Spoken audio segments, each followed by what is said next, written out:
വന്യജീവി ആക്രമണം മൂലമുള്ള മരണങ്ങൾ കേരളത്തിൽ പതിവാകുന്ന ദയനീയ കാഴ്ചയാണ് കാണുന്നത്.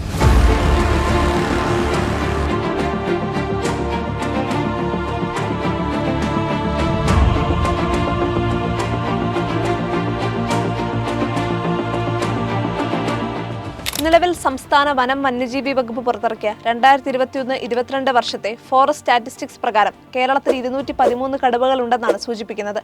വെറും 38,863 ചതുരശ്ര കിലോമീറ്റർ മാത്രമുള്ള കേരളത്തിന് താങ്ങാനാവുന്ന എണ്ണമാണോ ഇതെന്ന് വേണ്ടപ്പെട്ടവർ ആഴത്തിൽ ചിന്തിക്കേണ്ടിയിരിക്കുന്നു. ഇന്ത്യക്കും ബംഗ്ലാദേശിനും ഇടയിലാണ് സുന്ദർബൻസ് കണ്ടൽ വനം. അവിടെ കുറഞ്ഞത് 100 ബംഗാൾ കടുവകളെങ്കിലും ഉണ്ടാകും.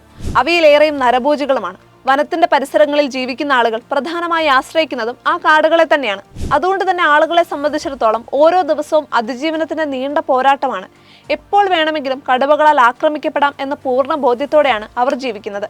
വയനാട്ടിലേതുപോലെ തന്നെ പലപ്പോഴും ഇര തേടി കടുവകൾ സുന്ദർബൻസ് ഗ്രാമങ്ങളിലേക്ക് കടക്കുന്നു. ഇത് കടുവകളാൽ ആക്രമിക്കപ്പെടുന്ന ആളുകളുടെ എണ്ണത്തിൽ വൻ വർധനയുണ്ടാക്കുന്നു. 2001-നും 2011-നും ഇടയിൽ ഒരു ജില്ലയിലെ 50 ഗ്രാമങ്ങളിലായി 519 പേർ കടുവ ആക്രമണത്തിൽ മരിച്ചിട്ടുണ്ടെന്നാണ് റിപ്പോർട്ട് ചെയ്യപ്പെട്ട കണക്കുകൾ സൂചിപ്പിക്കുന്നത്. എന്നാൽ യഥാർത്ഥ കണക്ക് ഇതിലും കൂടും. കടുവകളുടെ ആക്രമണത്തിൽ കൊല്ലപ്പെട്ട പുരുഷന്മാരുടെ ആയിരക്കണക്കിന് വിധവകളാണ് സുന്ദർബൻസിലുള്ളത്. അവരെ കടുവാ വിധവകൾ എന്നാണ് വിശേഷിപ്പിക്കുന്നത്. ഭർത്താവിന്റെ മരണത്തിന് അവരാണ് കാരണക്കാരെന്ന് കണക്കാക്കി സമൂഹം വിധവകളെ ഭാഗ്യം കെട്ടവരും ദുശ്ശകുനവുമായി കണക്കാക്കുന്നു. പ്രായമായ വിധവകളെ അവരുടെ മുതിർന്ന ആൺമക്കൾ പലപ്പോഴും ഉപേക്ഷിക്കുന്നു. ചെറുപ്പത്തിൽ തന്നെ വിധവകളായ സ്ത്രീകൾ കുട്ടികളോടൊപ്പം സമൂഹത്തിൽ ഒറ്റപ്പെട്ട് കഴിയുന്നു. അവർ കാരണമാണ് ഭർത്താക്കന്മാർക്ക് ഈ ഗതി വന്നതെന്ന് സമൂഹം ചിന്തിക്കുന്നു.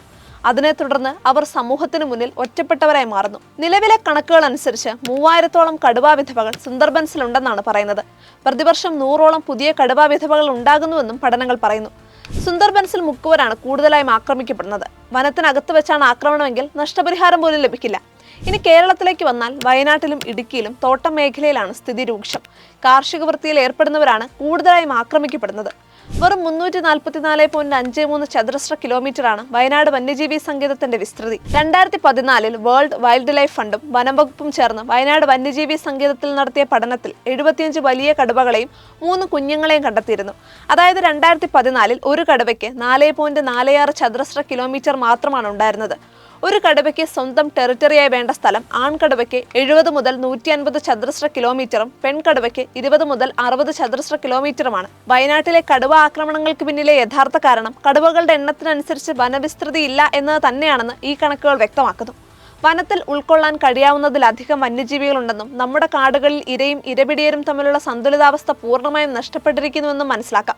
അതിനാൽ വികസിത രാജ്യങ്ങളിൽ ചെയ്യുന്നത് പോലെ വനത്തിന്റെ വാഹകശേഷി കണ്ടെത്തി കൂടുതലുള്ള മൃഗങ്ങളെ പുനരധിവസിപ്പിക്കുകയോ കൊല്ലുകയോ ചെയ്യുന്ന രീതി പിന്തുടരേണ്ടത് ആവശ്യമായി മാറിയിരിക്കുന്നു. അല്ലെങ്കിൽ തെലങ്കാനയിലെ ഏലൂർ നഗരം വന്യജീവി സങ്കേതത്തിലും മഹാരാഷ്ട്രയിലെ സഹ്യാദ്രി കടുവാ സങ്കേതത്തിലും കർണാടകയിലെ കാളി കടുവാ സങ്കേതത്തിലും ജാർഖണ്ഡിലെ പലാമു കടുവാ സങ്കേതത്തിലും കിലോമീറ്ററുകൾ ദൂരമുള്ള മറ്റ് വന്യജീവി സങ്കേതങ്ങളിൽ നിന്ന് മാൻ, മ്ലാവ്, കേഴ മുതലായ ഇരകളെ പിടിച്ച് വാഹനത്തിൽ കയറ്റിക്കൊണ്ടുവന്ന് ഭക്ഷണമായി കൊടുക്കേണ്ട അവസ്ഥ കേരളത്തിലും പ്രത്യേകിച്ച് വയനാട്ടിലും സംജാതമാകും.